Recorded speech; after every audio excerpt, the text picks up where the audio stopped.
Deep in the heart of Alaska's unforgiving wilderness lies the remains of a once thriving town. A town that was built on the promise of unimaginable wealth. For over 2 decades, the Kennecott mine was the epicenter of one of the richest copper deposits ever discovered on Earth. It was a place of booming industry, a magnet for fortune seekers, and a symbol of American ambition. But almost overnight, it was abandoned, left to decay and disappear into the wilderness. What happened here?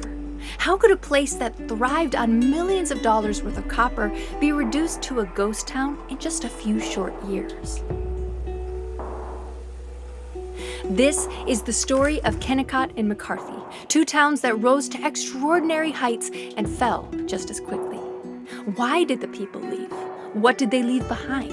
And how much of it still stands, untouched since the day the mines fell silent? Come explore the ghost town of Kennecott and its living sister, McCarthy.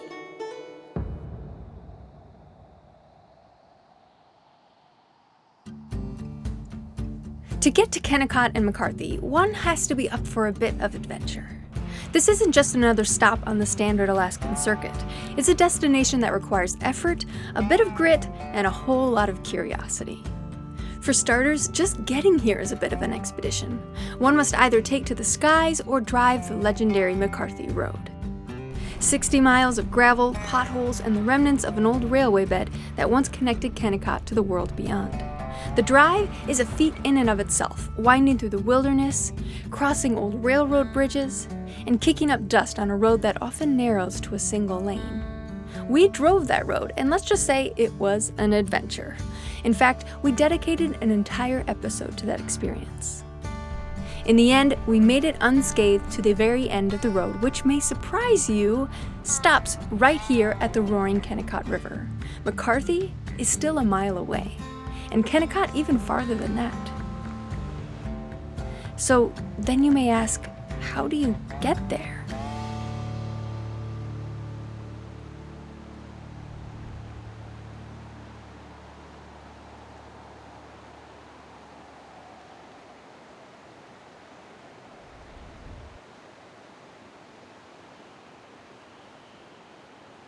The Kennecott River Bridge is a narrow footbridge just wide enough for a pair of hikers or an ATV. It passes over the swift and icy flow of the Kennecott River, an important boundary that separates the world from the historic enclave beyond.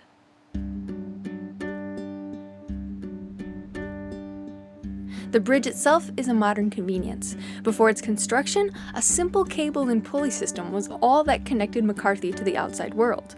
Those who ventured here in earlier times pulled themselves across the river in a tiny cable car suspended precariously over the river's rushing current.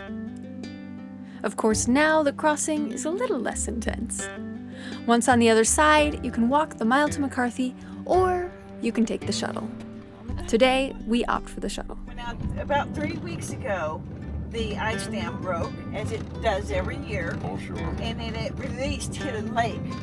So the water comes down, and the river behind us was very wide, got very deep and very rapid. So it was like Class 4 rapids. Oh, man. And the guides were out there rafting and everything. Taking advantage of it, or? Totally, yeah. And it was so much fun to watch them. And people were all on the footbridge cheering, hooting and hollering. And every time they would come down in the rafts, or an iceberg, a piece of ice would come by, they're like, woo!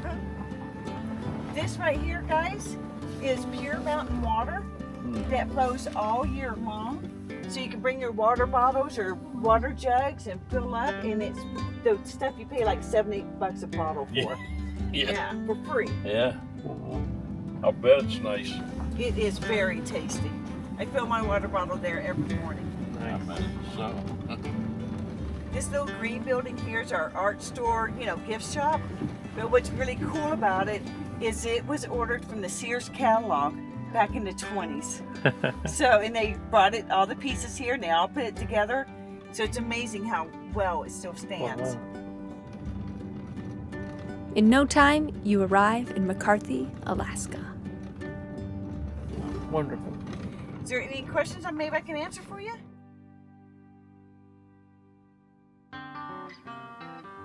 Walking and exploring the streets of McCarthy feels a bit like stepping into a different time. Brimming with character and history, McCarthy is a living town where the past and present coexist. The buildings lining its dusty main street have stories etched in their wooden frames. Stories of dance halls, saloons, and stores that once served miners, drifters, and merchants. Today, those buildings continue to serve, not as relics of a bygone era, but as the heartbeat of a community that is creative, resourceful, and self-reliant. We enjoy catching the flavor of McCarthy, especially connecting with a few local entrepreneurs and artists. Like Samantha, who just set up the cutest little hole-in-the-wall shop filled with antiques, vintage clothing, and other pieces of the past. It's the kind of place where every item has a story, from the paintings and photographs on the wall to the lacy dresses on the corner rack. This tiny shop is a labor of love, just one more example of the entrepreneurial spirit of folks in this town.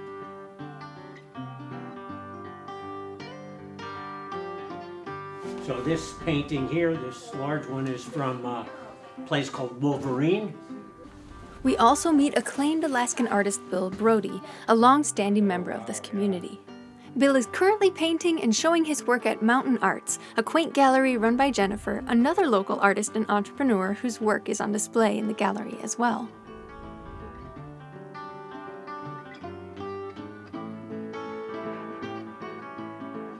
Since 1989, Bill has made a practice of going on multi-week expeditions into the backcountry to not only gain inspiration, but also to paint right there in the wild. Bill's work tells of the story of a place that is rugged and remote, yet incredibly inspiring.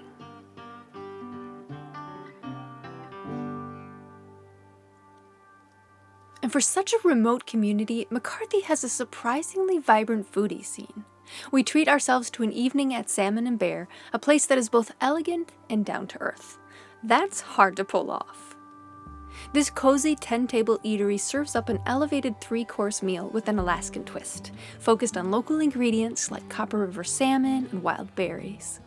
This is quite a gem of a spot way out here in the Wrangell Mountains.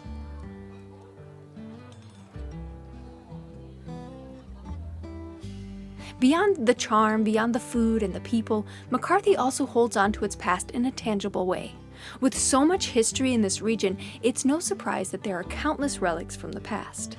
The McCarthy Kennecott Historical Museum is a treasure trove of these artifacts, everything from mining tools and equipment to personal letters and photographs. Each item is a piece of a larger story, a reminder of a massive discovery and all the lives that revolved around it.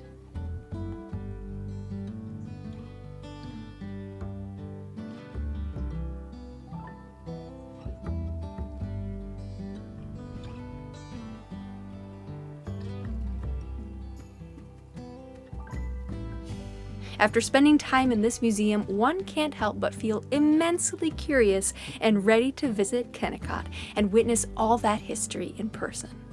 Of course, to get there, just like getting to McCarthy, it requires some logistics. The McCarthy Road ends across the Kennecott River. There is the footbridge and the 1-mile road to reach McCarthy. Kennecott is another 4.5 miles up the valley, which requires another shuttle ride.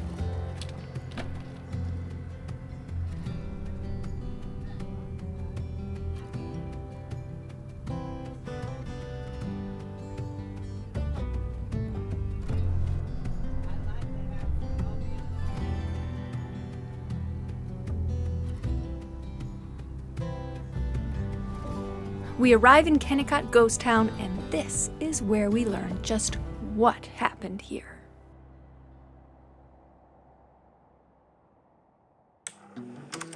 It all began in 1900, when 2 prospectors exploring the remote wilderness of Alaska stumbled upon a bright green hillside of malachite, chalcocite, and azurite, ores rich in copper. Their discovery deep in the Wrangell Mountains turned out to be one of the richest deposits of copper ever found. High-grade, massive, and seemingly endless. It didn't take long for word to spread, and soon, the rush was on.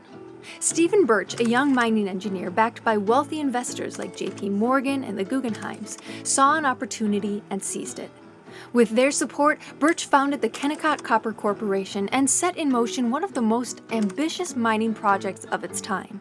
The goal? To build a mine and mill complex in this unforgiving terrain and connected by rail to the port city of Cordova, nearly 200 miles away. Over 4 grueling years, workers carved a railway through mountains and over deep river valleys, connecting Kennecott to Cordova. As mining began and bags of ore began to stack up in Kennecott, railway crews worked overtime to reach the mine, not even stopping for the harsh Alaskan winter. With the American Industrial Revolution in full swing and copper priced at a premium, there was no waiting for kinder weather. That railroad, the Copper River and Northwestern Railway, no longer exists, but the raised gravel bed it was built upon does. In fact, we drove on it to get here. The 60 miles of old railway bed between here and Chitina is now called the McCarthy Road. So in 1911, the railway connecting Kennecott to Cordova was completed. That's when things really kicked into full gear, and so began one of America's most prosperous mining operations. But Kennecott was not just a mine, it was a fully functioning town. Between the mill complex and mine camps, more than 600 people from over 20 countries lived and worked at Kennecott, centered around a campus that boasted all the features of a modern town. It had the most advanced hospital in the region. In fact, many traveled to Kennecott for medical care. It had a school for the children that were born and raised here. It had a general store for basic goods and wares needed by miners, supervisors, and their families. It even had a recreation hall for social gatherings and events. What Kennecott did not have were the creature comforts of the seedier side of life. And that is where the town of McCarthy comes into this story. As Kennecott roared into existence, 5 miles down the tracks, another community sprang into being along with it. McCarthy was where the railroad turned around and where the miners let loose. Up in Kennecott, alcohol and gambling were prohibited, driving miners here to McCarthy, where the rules were more relaxed and the saloons, brothels, and dance halls stayed open late. For nearly 30 years, the mines boomed, extracting 4.6 million tons of ore from the mountains and pulling in a staggering $100 million in profit, billions in today's money. Profits soared during World War I, and production peaked in 1925. But as the rich copper deposits dwindled, so did the town's fortunes. The day finally came when the last ore was pulled from the mines, and on November 10, 1938, the last train left Kennecott, carrying away all but a few families who were determined to remain. Imagine the day the last train departed. A place once filled with round-the-clock clamor of crushing and pounding ore suddenly fell silent. Its machinery left in place as it was used on its last day of operation. And now imagine that 80-some years later, you have the opportunity to step inside and see it all for yourself. Of course. Thank you. Of course, you can just tighten the buckle on the back to make it nice and snug. You got to do that. It's pretty special. Yeah. Here in Kennecott, one structure stands out above the rest. The Kennecott Mill, the heart of the entire operation and a towering relic of early 20th century engineering. This 14-story wooden building was the true powerhouse behind Kennecott's success. Now, before we step inside, it's important to understand that this is not where ore was mined from the mountains. That took place high in the surrounding mountainsides, where mining camps like the Bonanza, Jumbo, and Motherlode supplied ore that was then transported here by a precarious network of aerial trams. Once the ore landed here, an operation of epic proportions commenced.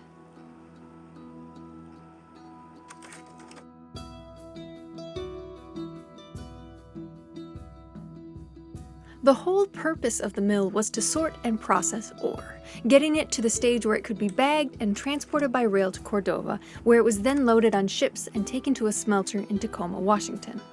The whole system worked via gravity, with all the ore unloaded here at the top, then down it would go through the system, being sorted and processed depending on its grade. So this right here is practically pure copper. This right here is maybe 2%. Feel the weight difference between the two, about the same size, right? That is the basis of how this entire building worked. They're sorting all this rock just by density. But it's like dust. Yes. It is fascinating to move through this space, following the path of the ore as it was sorted, imagining the deafening noise, seeing all this machinery still in place as if work just ceased yesterday.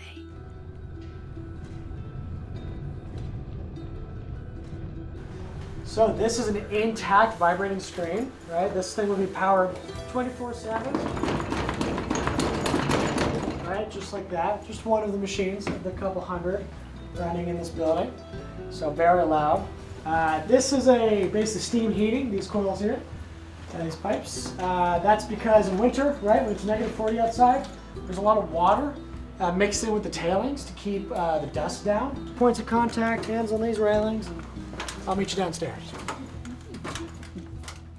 As we follow the path of the ore as it was crushed and sorted into smaller and smaller pieces, now is probably a good time to address a question we all have had at some point or another.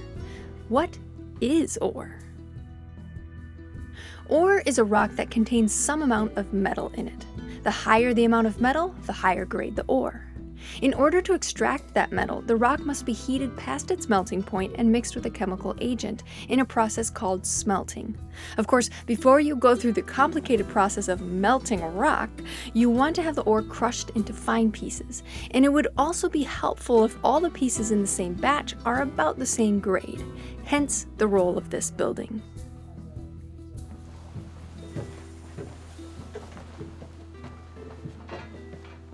This is we're in the sorting process now, we're past all the crushing.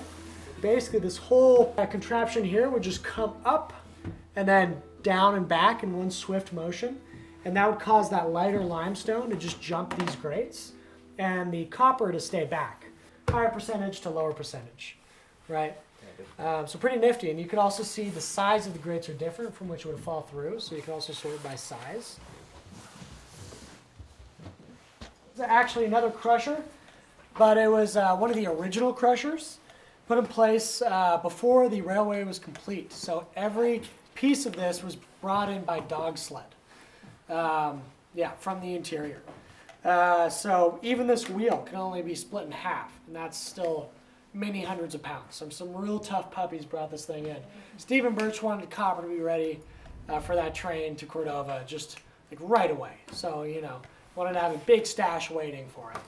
Load up his flatbeds. But of course, since this building works with gravity, as they built it up, this became useless. They weren't going to try to move it, so they just built around it and left it here.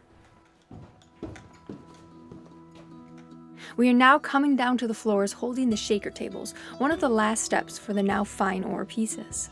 The sound of this room must have been deafening. So these are the shaker tables. This is doing the beef of the sorting, the much finer sorting. How these are working is the tailings are being loaded up top here in the corner, and then these whole things would be shaking, all in unison, all in the same drivetrain here, and the limestone and the rock would just be bouncing, and the first thing to bounce off would be the limestone, and then what would be left is the copper. And then basically once they had those limestone off, they could adjust the pitch of the table to be a bit more steep, so then the copper would eventually follow, is the idea. And there's, I think, over 100 of these shaker tables in the building.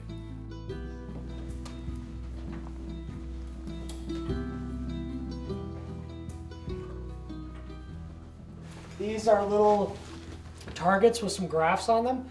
The Park Service is actually measuring how far these things are being pushed apart and at what speed. By the time it reached the bottom of the building, most of the ore was ready for bagging. But there was still a way to squeeze as much usable material as possible from the lowest grade ore, and that took place in the ammonia leaching plant.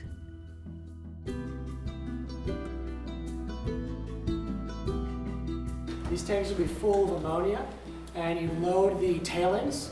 The extra step is that the ammonia would dissolve the limestone, and basically then you boil away that ammonia limestone mixture, and what would be left is a copper sludge. And then they could recondense that ammonia in that black tank above. You see some of that bright green kind of copper residue around it.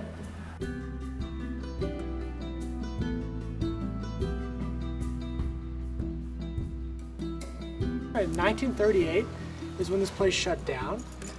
They didn't want people to start leaving prematurely though, so they didn't tell everyone here until 24 hours before the last train ride that it was leaving. So people had 24 hours to pack up all their things and get out of here. So dinner tables were still set, you know, tons of personal items left behind. This place was a treasure trove of things. So they hired a guy by the name of Roy Trochedeau to destroy the entire town. Roy Trochedeau destroyed Stephen Birch's house. The roof of the mill building here, you see, is now exposed, and then decided that this was too expensive and difficult, stole all the copper and brass fittings, defaulted on his contract, and skipped town. So he's like, you know, the company villain, but he's really like, you know, our hero because he saved the whole town, right? So they decided to just sell the whole place off, parcel it.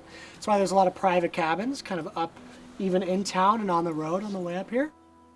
It's so interesting to see the mix of privately owned buildings with those owned and maintained by the Park Service. Many of those owned by the Park Service are open, and for the history lovers out there, spaces like these just cannot get better. Quite understandably, the only way to enter the mill building is with the guided tour from St. Elias Alpine Guides. But the streets of this old ghost town are open for wandering about freely and imagining this place at the height of operations.